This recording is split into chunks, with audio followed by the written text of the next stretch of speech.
माखन चुराता होगा।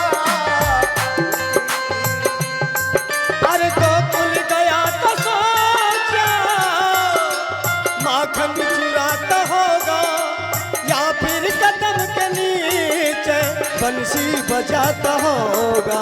गुजरी की हर गली में, सखियों की हर गली में, ओ गुजरी की हर गली में, सखियों की हर गली में, तारा को मोहन को ढूंढती हूँ दुनिया की गली गली में। मोहन को ढूंढती हूँ गोकुल की गली गली में।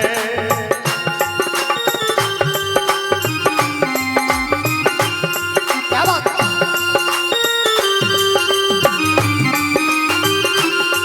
हो, शायद किसी बहन की साड़ी बनाता होगा, या फिर विष का प्याला अमृत बनाता होगा।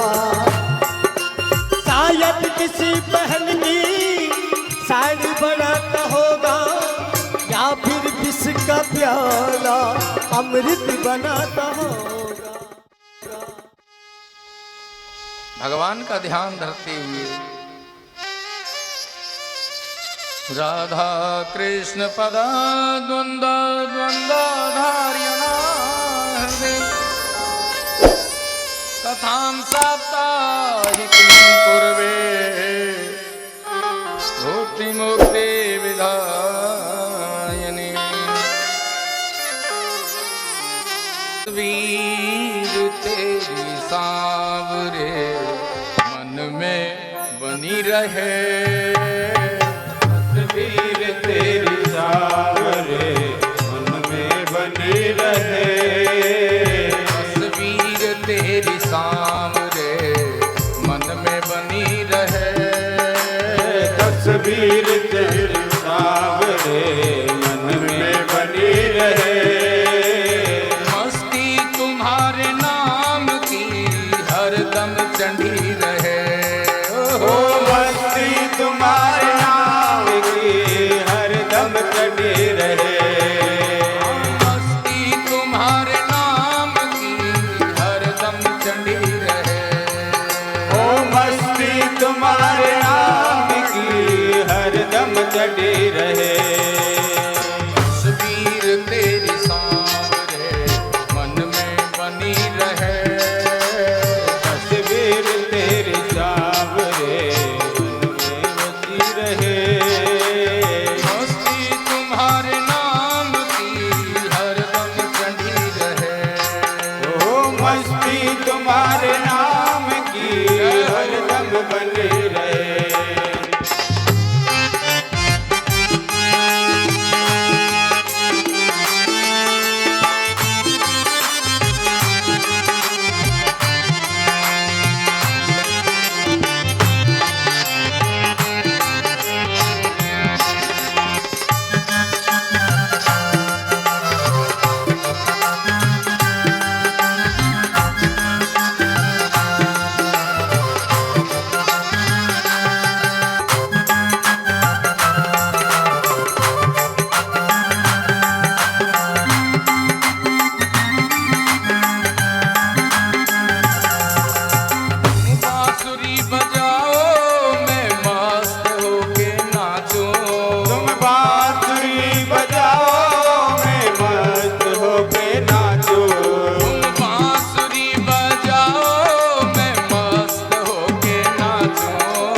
तस्वीर तेरी सांवरे, तस्वीर तेरी सांवरे, मन में बसी रहे।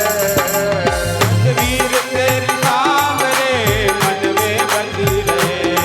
ओ तस्वीर तेरी सांवरे, मन में बसी रहे। तस्वीर तेरी सांवरे, मन में बसी रहे।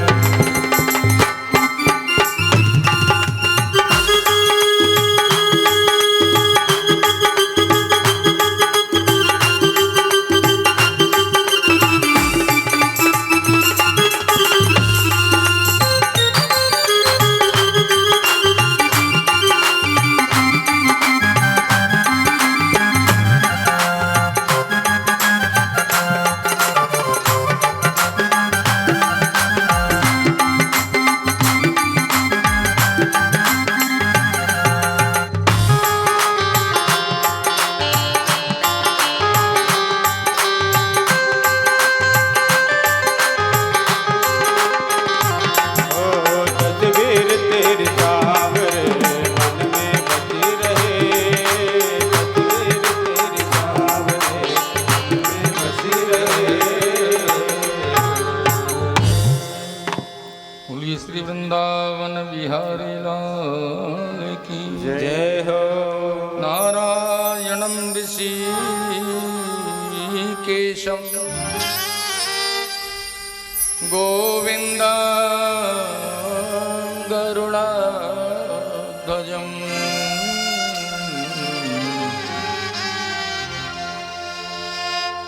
वासुदेवं हरि कृष्णं केशव प्रणमाम्यहम्।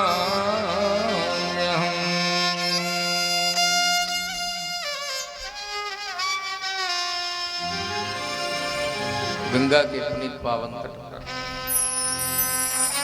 अखिल कोटि ब्रह्मांड नायक करुणालय वरुणालय भगवान की दिव्य पावन कथा जो सुखदेव जी महाराज परीक्षित जी को श्रवण करा रहे हैं।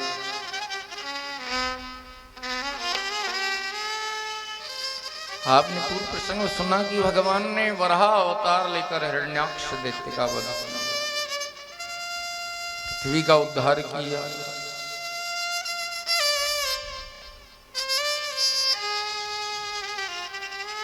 तो भगवान ने हिरण्याक्ष का वध क्यों किया?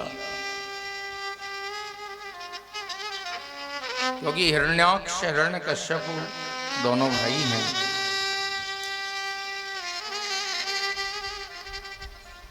तीन जन्मों में असुर योनि में जन्मे हैं, 3 जन्मों तक।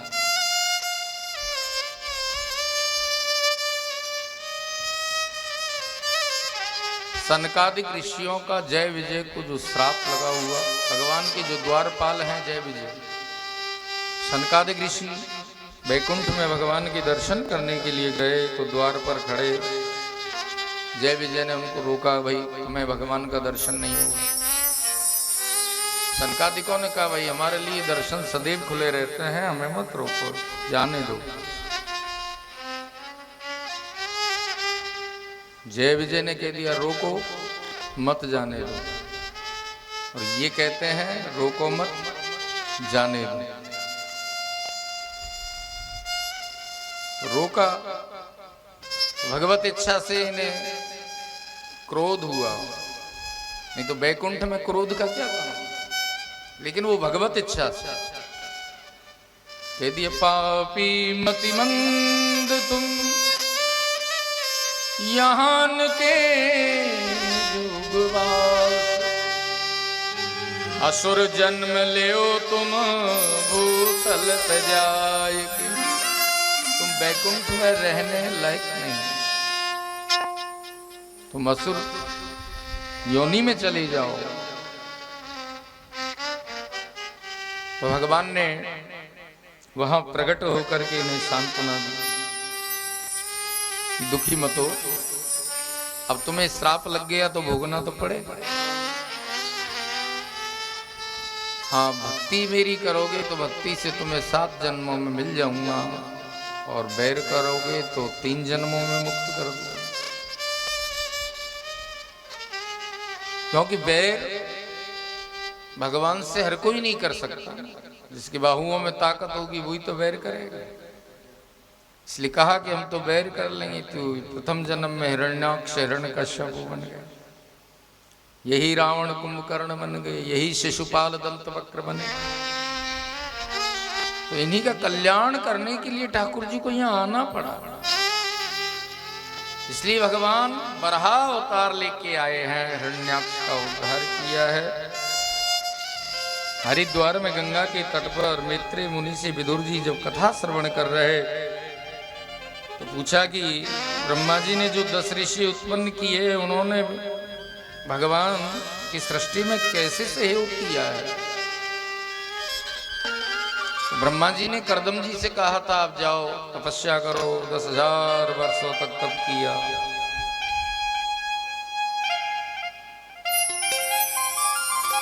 घोर तप किया।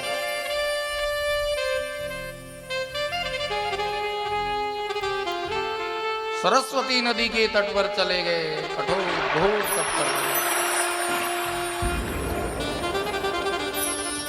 तपस्या से प्रसन्न होकर भगवान ने आके दर्शन दिया, और भगवत दर्शन करते ही कर्दम जी निहाल हो गए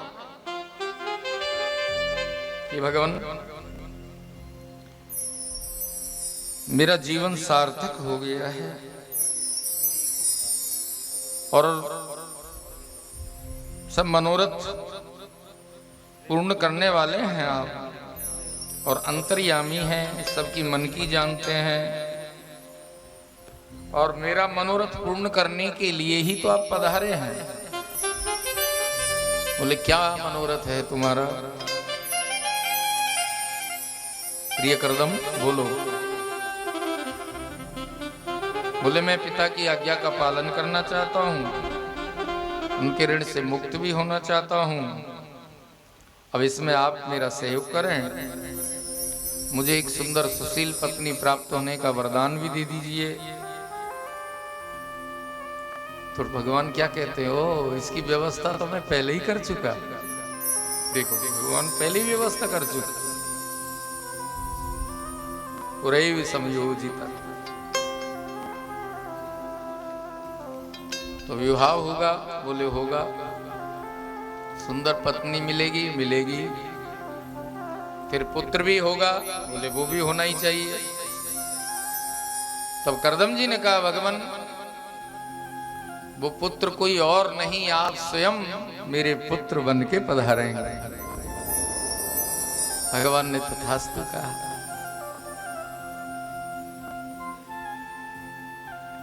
बोले परसों महाराज मनु तुम्हारे पास में आएंगे, उनकी कन्या को लेकर। वो तुमसे उनकी कन्या देने के लिए आग्रह करेंगे, तो तुम स्वीकार करना। उनके सहारे तुम्हारे सब मनोरथ सिद्ध हो जाएंगे। भगवान अंतर ध्यान हुए। तीसरे दिन कर्दम जी की कुटिया पर महाराज मनु, शत्रुपा पुत्री देवहूति, नारद जी जो है आकर के रुके। तो यहां कुटिया के बाहर आकर के कर्दम जी ने इनका सम्मान किया है, क्योंकि आवत को आदर करे जावत नावे शीश। तुलसी ऐसे मित्र से मिलिए वे स्वामी। आइए तो सम्मान करे, आइए पधारिए। जाए तो उन्हें विदा करे, फिर जल्दी पधारना, दर्शन देना, शिष्टाचार है। सम्मान किया, आसन दिया। वैष्णव आवे वारणे दीजे 4 रतन। आसन जल वाणी मधुर यथा शक्ति सोवन। आइए विराजिए, आसन दीजिए, शीतल जल पिलाइए, मधुर वाणी बोलिए, भूखे हैं उनको भोजन प्रसाद रखिए। ये 4 रतन अतिथियों के लिए सम्मान है। तो बिछाए आसनों पर महाराज मनु बैठ गए, शत्रुपा जी बैठ गई, नारद जी बैठ गए। देवूति जी ने सोचा ये मेरे पति होंगे, इनके बिछाए आसन पर मैं कैसे बैठे। और आसन पर नहीं बैठती हूँ तो आसन का अपमान भी होता है। तो वो आसन के पास में नीचे बैठ गई, अपना एक हाथ आसन के बीच में रख दिया। ये देख करके करदम जी भी मुग्ध हो गए कि वास्तव में कन्या बहुत गुणवान है। और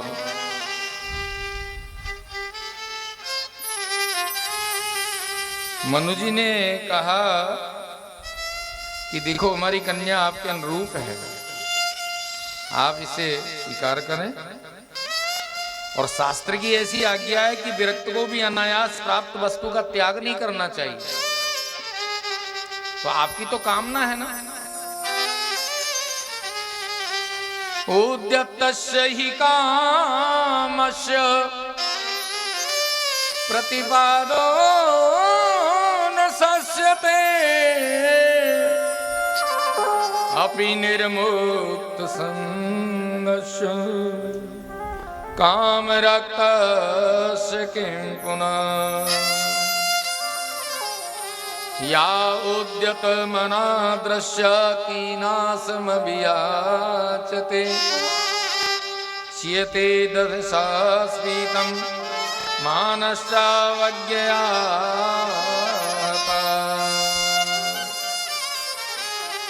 सुते प्राप्त भोगों का त्याग विरक्त पुरुष को भी नहीं करना चाहिए।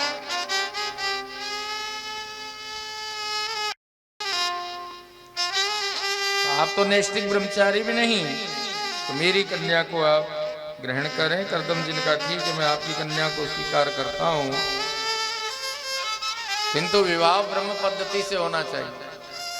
देखिए मनुस्मृति में 8 प्रकार के विवाहों का वर्णन किया। ब्रह्म विवाह, देव विवाह, आर्ष विवाह, प्रजापति विवाह, आसुर विवाह, गंधर्व विवाह, राक्षस विवाह, पिशाच विवाह। तो नारद जी ने ये विवाह की सब तैयारियां पूर्ण कर ली, विवाह भी संपन्न हुआ। और उस विवाह में देवर्षि, ब्रह्मर्षि, राजर्षि, देवगण सब उपस्थित हुए, ईश्वरी के साथ विवाह संपन्न। मनु जी ने अनेक ग्रह उपयोगी वस्तुएं उन्हें वस्त्र प्रदान किए। अश्रुपूरित नेत्रों से पुत्री देवहूति को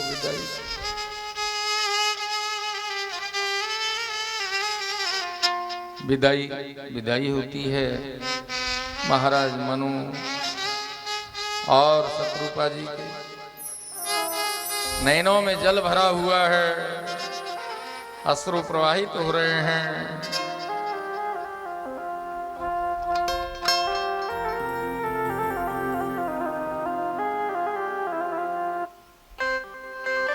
विदाई हुई।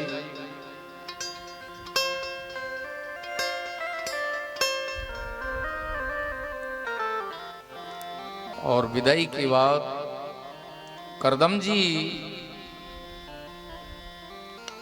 देवहूति जी को लेके जब कुटिया में प्रवेश करते हैं, जब आते हैं,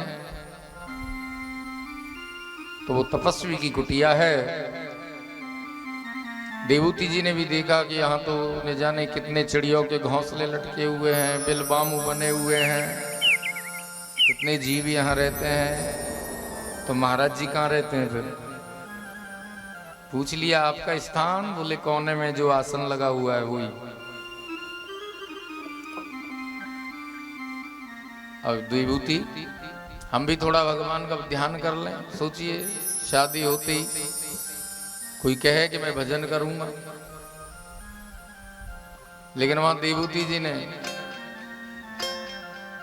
सहमति प्रदान की कि हाँ हाँ करो, भगवान का ध्यान, भजन करो। देवहूति कहते हैं जिनके अंदर देवीय गुण विद्यमान हो। आप सब देवती के समान हैं। देवीय गुण होते हैं, वही सब सुकृत पुण्य, भगवत कथा, कीर्तन, सत्संग ये सब लाभ प्राप्त कर सकते हैं। आसुरी गुण वाले थोड़ी बैठेंगे। ये सब देवीय गुण के लक्षण है। तो करदम जी भी जब साधना में बैठे तो वर्षों की समाधि लग गई।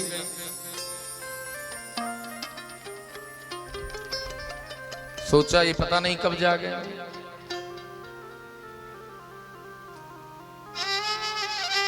कुछ खाने का मन हुआ, भूख लगी तो अंदर कुछ दिखाई नहीं दिया। बाहर आके देखा तो वहां फल फूल थे, वो खा लिए। वृक्षों की छाल चबा लेती। प्यास लगती तो झरना झर रहा है, पानी पी लेती। कई वर्षों बीत गए। देवहूति जी का शरीर मानो सूखी लकड़ी की तरह हो गया।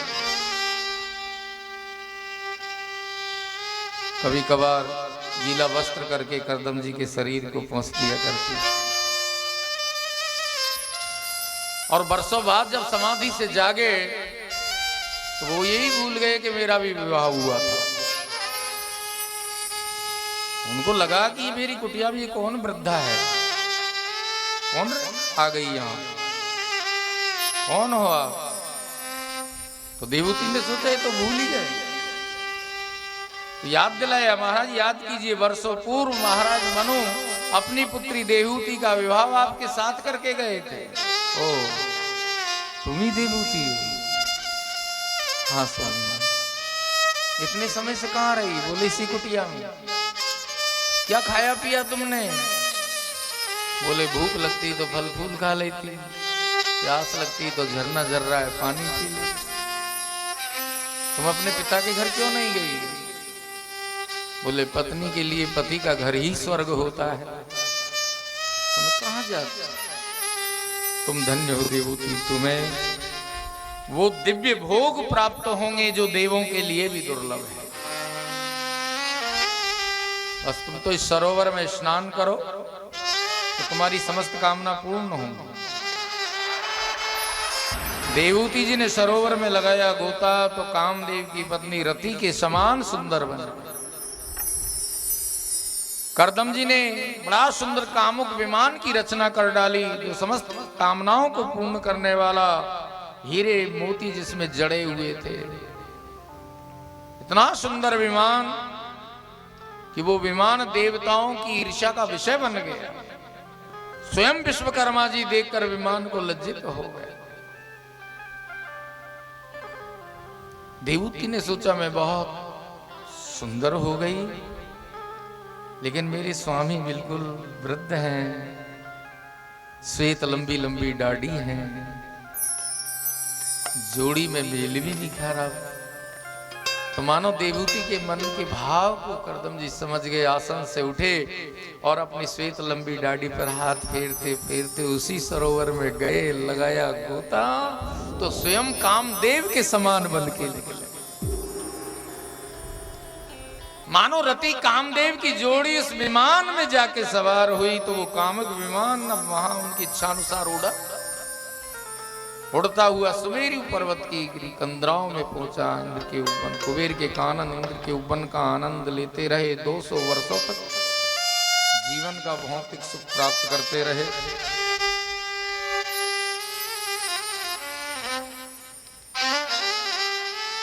अब इसी अंतराल में करदम देवहूति जी के यहाँ 9 कन्याओं का जन्म,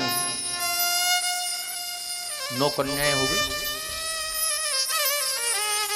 करदम जी ने एक दिन गृहस्थ धर्म का कर्तव्य पूरा हुआ समझकर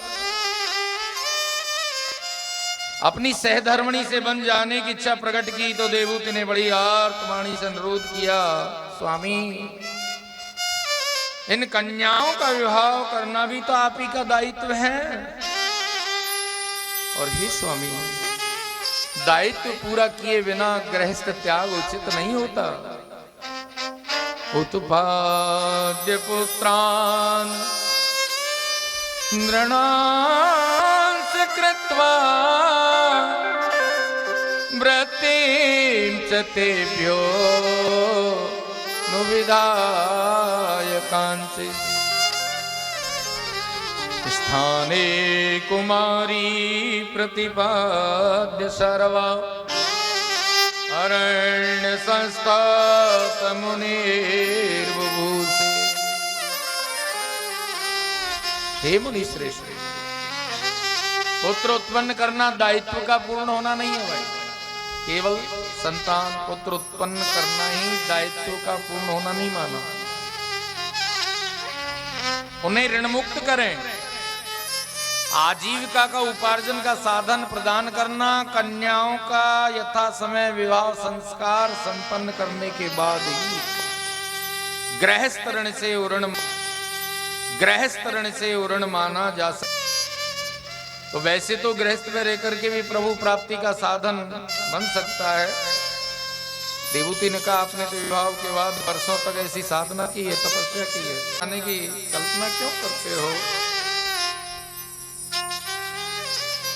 यद्यपि मैंने आपका अलौकिक प्रभाव न समझकर विषयार्थ आपका संग किया, किंतु कहते हैं कि सत्पुरुषों का संग यदि अज्ञानतावश भी किया जाता है तो वो मोक्ष का साधन बन जाता है।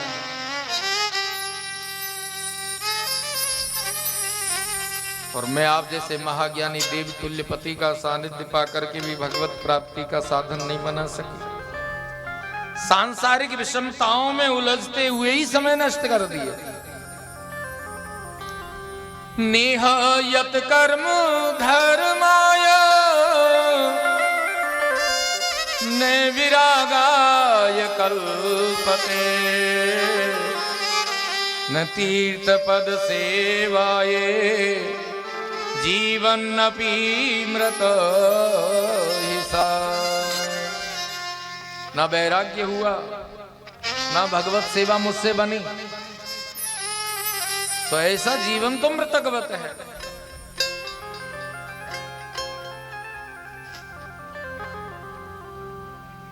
कान राम का नाम तो लिया नहीं, फिर जग में आकर क्या किया? जग में आकर क्या किया, दुनिया में आकर क्या किया? पाप कपट कर माया जोड़ी, पाप कपट कर माया जोड़ी, लाखों का व्यापार किया। अरे गंगा सागर नहाया नहीं, फिर जग में आकर क्या किया? कथा भागवत सुनी नहीं, फिर जग में आकर क्या किया? कोई यात्रा नहीं की, कोई दान पुण्य नहीं किया, कोई सुकृत नहीं किया, गंगा सागर नहीं आया, भगवत कथा नहीं सुनी, तो ऐसा जीवन तो मृतकवत कहलाता है। विभूति ने कहा स्वामी मैं कैसी हतभागिनी हूं, जैसे नदी किनारे बैठी हूं फिर भी प्यासी हूं। ऐसे विषाद में वातावरण को देख करके करदम जी कहते हैं तुम दुखी मत हो। माँ चिदूराज पुत्रित मात्मानं प्रत्यनिंदते, भगवांस्ते क्षरो गर्वा मधुरा संपतश्यते। हे निष्पाप राजकुमारी तुम्हें अधीर नहीं होना, को मातृत्व का दुलार देना है और वो भगवान तुम्हारे गर्भ से उत्पन्न होकर तुम्हारा अर्जन का कल्याण करेंगे। भगवान का ध्यान किया और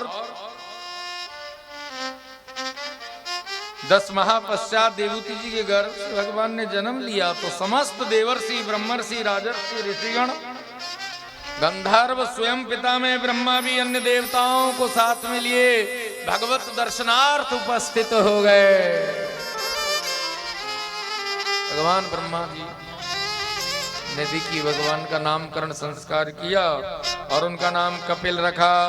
बोलिए कपिल देव भगवान की जय हो। बोलिए कपिल देव भगवान की जय हो। करदम जी को ब्रह्मा जी ने निर्देश किया कि आप अपनी कन्याओं का विवाह और ऋषियों के साथ कर दो। ब्रह्मा चले गए। प्रजापति करदम पिता ब्रह्मा जी की आज्ञानुसार मरीचि से कला, त्रि से अनसुईया, अंगिरा से श्रद्धा, पुलस्त को अवीरभू, पुलह से गति, क्रिया को प्रभु से ख्याति, वशिष्ठ जी से अरुंधति, अथर्वा को शांति नामक कन्या का विवाह संपन्न कर दिया। ऋषिगण सब अपनी अपनी पत्नी सहित अपने आश्रमों को चले।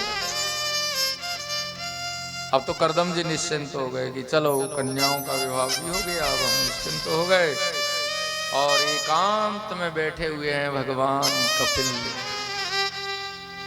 तो उनके पास करदम जी आ गए, बैठ गए पुत्र के पास और बैठकर निवेदन करने लगे, हे देवादिदेव, आप तो योगियों के ध्यान में भी नहीं आते हो, सिद्धों की समझ से भी परे हो और अनेक वर्षों तक समाधिस्थ मुनियों के ध्यान में भी नहीं आते, किंतु आप भक्तों के बड़े परम हितैषी हो और भक्तों की रक्षार्थ ही आपने मुझ जैसे विषयासक्त के घर में अवतीर्ण हुए हैं। मुझ अकिंचन के घर में आपने जन्म लेकर यथार्थ में भक्ति का मान बढ़ाया है। आप भक्तों के भगवान हो और मैं आपकी शरणागत हूं, तीनों चरणों से मुक्त हो गया हूं और मेरे अब सभी मनोरथ भी पूर्ण हो चुके हैं। अब मेरा मन हो रहा है सन्यास मार्ग पर जाने का। आपसे अनुमति चाहता हूं। पिता करदम जी ने जब कहा तो भगवान कपिल मुस्कुराते हुए कहने लगे, पिताजी आपका मन हो रहा है जाने का, जाओ, क्योंकि संकल्प अच्छा है। यदि मन में संकल्प अच्छा होता है, मन में संकल्प उठ रहा है अच्छा कार्य करने का, तो कर लेना चाहिए, क्योंकि शुभ कर्मम शीघ्रम कुर्यात्, शुभ कार्य को शीघ्र करना चाहिए। इसलिए गच्छ कामम मया पृष्ठो मयि संन्यास्त कर्मणा जित्वा सुदुर्जयं मृत्युं मृत्वा यमां भज। मैं तुम्हें आज्ञा देता हूं कि तुम अपनी इच्छा अनुसार जाओ और अपने संपूर्ण कर्म मुझे अर्पण करते हुए अजय काल को जीतने के लिए मोक्ष पद पाने हेतु मेरा भजन करो। ये भगवान की आज्ञा है, मोक्ष पद पाने हेतु मेरा भजन करो। तो करदम जी महाराज भगवान कपिल की परिक्रमा कर वन प्रस्थान करने के लिए तैयार हो गए। जब वन में जा रहे हैं तो देवहूति जी आ गई और देवहूति जी को भी ये ज्ञान हो गया कि आज मेरे प्राण धन संन्यास धारण करके वन में जा रहे हैं। तो वो भी अधीर हो गई और रोने लगी, रोने लगी। जा रहे हैं वन में, प्राणनाथ तुम बिनु जग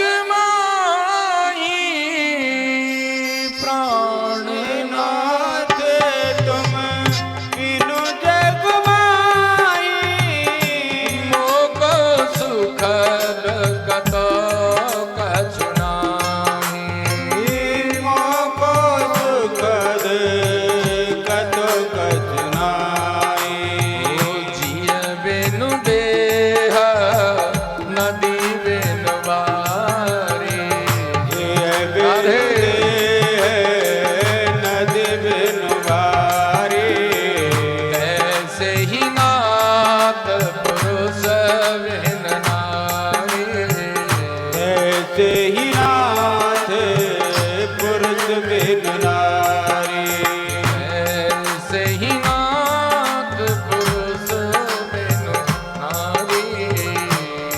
के नाथ पुरुष बिन नारी।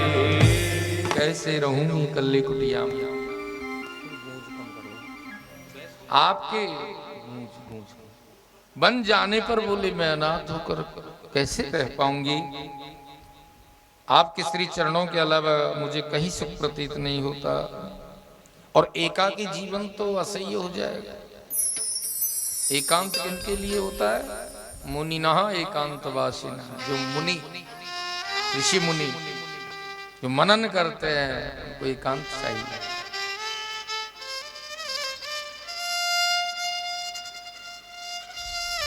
तो करदम जी ने कहा तुम अकेली कहां हो? और देखो जीव संसार में अकेला है, अकेला जाता है, लेकिन तुम तो अकेली नहीं हो ना। तुम्हारे साथ तो साक्षात जगतपति भगवान नारायण यहाँ कपिल के रूप में उपस्थित है।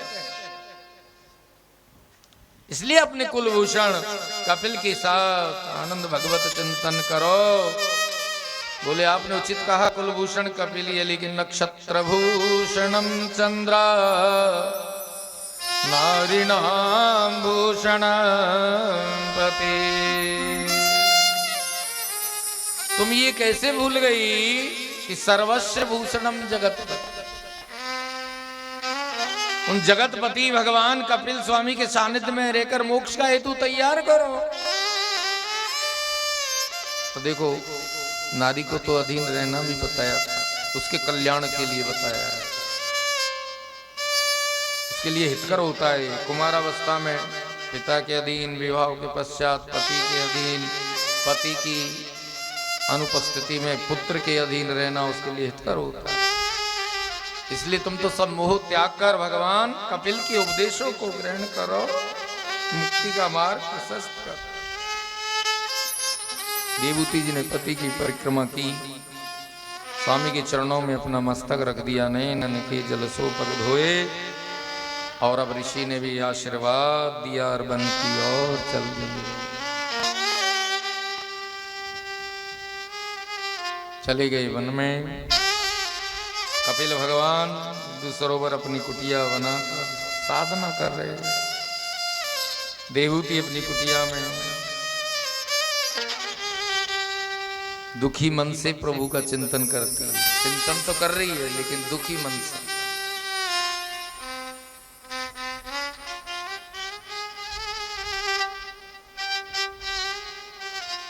लेकिन जब मन कभी अधिक विचलित हो जाता है तो गंगा यमुना के प्रभाव से शांत कर लेती है। तो समय दौड़ता जा रहा है, कहते हैं समय का घोड़ा दौड़ रहा है, हाथ नहीं फिर आएगा।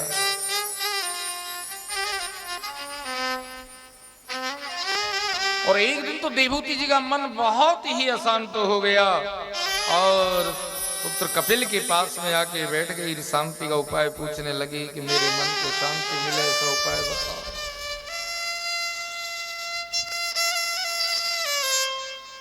जो है यह साधना की है भगवान कपिल ने, दर्शन किए होंगे आपने भगवान कपिल के। साधना स्थली है, यहाँ बैठकर भगवत कथा सुनना, साधना करना, जाप करना, तो कई गुना फल प्राप्त होता है। तीर्थ है, मां गंगा का सागर का मिलन है। भगवान कपिल अज्ञानता को अशांति का कारण बतलाते हैं और कहते हैं माता मनुष्य को जब आत्मज्ञान होता है ना तभी उसे सुख दुख समान लगते हैं। जब तक विषयों में आसक्त रहता है, कामनाओं में लिप्त रहता है, मोह बस बंधन में पड़ा रहता है, और जब वह मन बुद्धि चित्त को भगवान में लगा देता है तो वो मुक्त हो जाता है। ना सुख है ना दुख है। अब इस अवस्था में पहुंचता है जीव जब उसका देहाभिमान नष्ट होता है। तो सांसारिक बंधनों की निवृत्ति के लिए सबसे सरल उपाय है भगवत भक्ति। और भगवत भक्ति करने के लिए तो गुरु तो कोई बनाना ही पड़ेगा। क्योंकि गुरु बिन हो इन ज्ञान, और बिना ज्ञान के ये भक्ति भी संभव नहीं है। गुरुदेव के बिना ज्ञान नहीं होगा, ज्ञान के बिना भक्ति संभव नहीं है। तो भगवान को भजने के लिए फिर बुद्धि और भाव दोनों का समन्वय तो करना ही पड़ेगा। तो ये सब बिना सतगुरु के संभव नहीं होगा। तो बोले मैं तो कुटिया के बाहर कहीं भी तो नहीं गई, किसे गुरु बनाऊं, कहां खोजने जाऊं। तुम्हारे पिताजी की आज्ञा कि तुम ही से ज्ञान प्राप्त करो। कपिल भगवान ने कहा मां मैं सांख्य सिद्धांतों का प्रतिपादन करने के लिए आया हूं, और ये आपके लिए उपयुक्त नहीं होंगे, क्योंकि प्रेम लक्षणा भक्ति से बढ़कर और कोई साधन आपके लिए उपयुक्त नहीं होगा। इसलिए गुरु तो तुम्हें बनाना पड़ेगा। अब गुरु किसे बनाया जाए ये मैं आपको बताता हूं। गुरु ब्राह्मण हो, वैष्णव हो, ब्रह्मनिष्ठ हो, त्यागी हो, शिष्य की उनमें निष्ठा हो, तो वो भगवत शरणागत करा देता है। और सद्गुरु मिलने पर तो समझ लेना चाहिए कि भगवत प्राप्ति निश्चित है। भक्ति भक्त भगवंत गुरु चतुर नाम बपुए। गुरु में निष्ठा और सेवा, भगवान में निष्ठा और सेवा ही तो है। भक्त ही भक्ति का स्वरूप है, भक्ति भक्त का आनंद है। जब गुरुदेव मिलते हैं तो सब कुछ सहज में ये उपलब्ध हो जाते हैं। तो देवूति जी ने कहा ठीक है, तो फिर तुमसे अच्छा गुरु मुझे कहाँ मिलेगा, चलो अब मैं तुम्हारे अंदर ही गुरु धारणा बनाए लेती हूँ। तो भगवान कपिल मुस्कुराने लगे। बोलिए कपिल देव भगवान की।